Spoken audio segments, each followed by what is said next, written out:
Ayan, kamusta kayong lahat? Nagbabalik tayo mga palangga.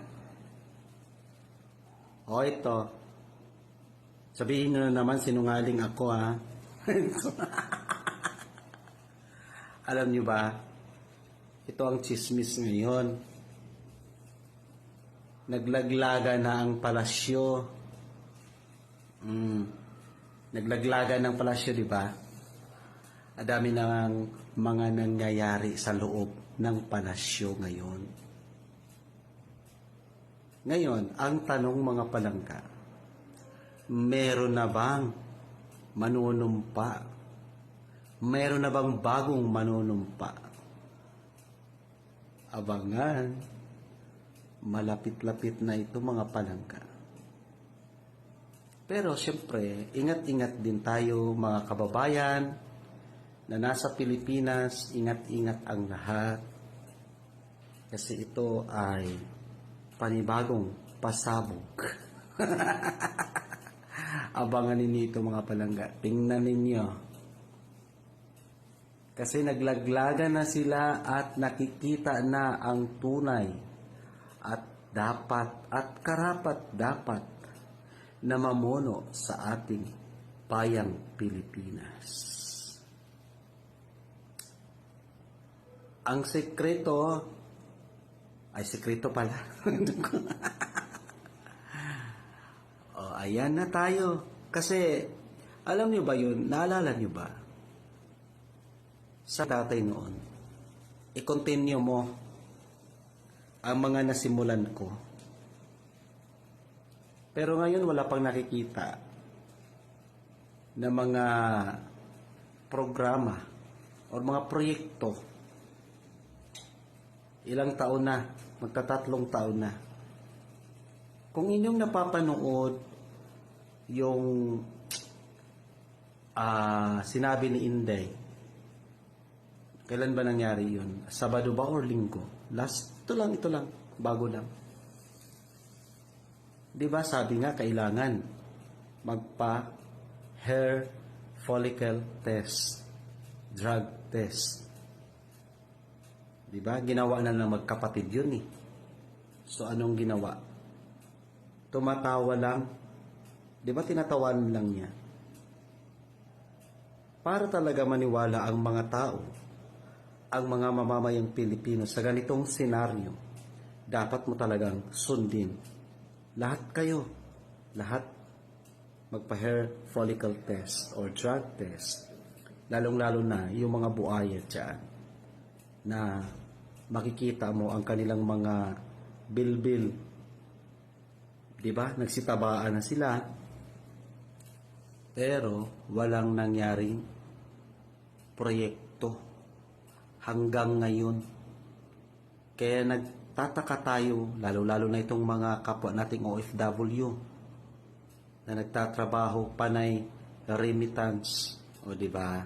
Ito na ngayon sinasabi nila eh. Sinasabi na zero remittance starting March 28 hanggang April 4. So maraming ayaw, maraming gusto. 'Di ba? So itong part na 'to dito makikita kung hindi tayo magre-remit ng isang linggo, siguradong bagsak ang ekonomiya ng ating bansa. Totoo 'yan.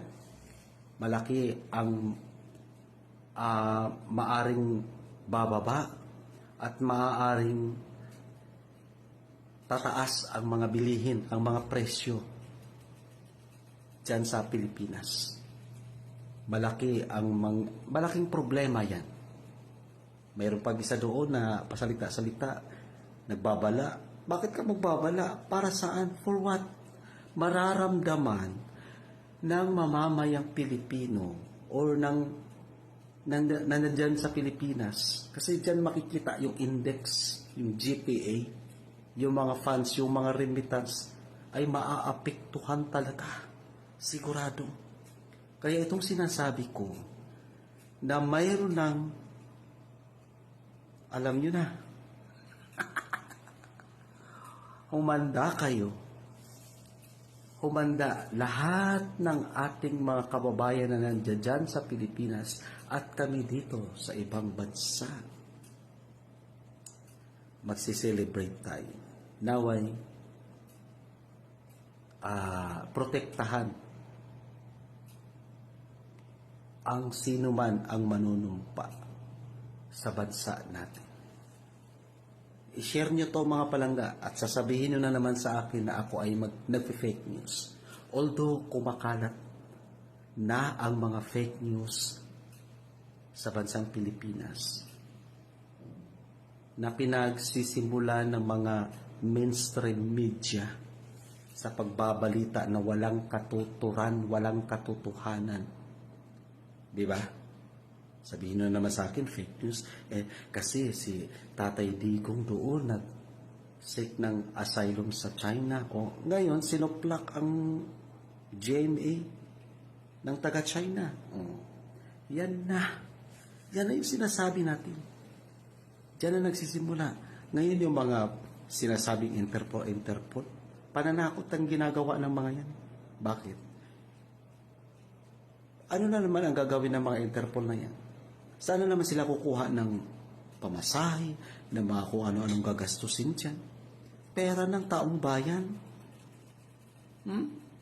Isipin nyo yan mga palangga. Sino ang maghihirap? Tayong mga Pilipino. Ang mga bungangan ng iba sasabihin, confidential funds. Hoy, gumising tayo sa katotohanan. Tingnan natin. Pag sinabing confidential fund, confidential nga eh. Di ba? Ang tigas ng mga ulo ninyo. Ngayon, abangan ito ng buong Pilipino, itong sinasabi ko. May mangyayari. May mangyayaring maganda at ikakahiya at maaring lumayas ang isa sa bansang Pilipinas. Yun.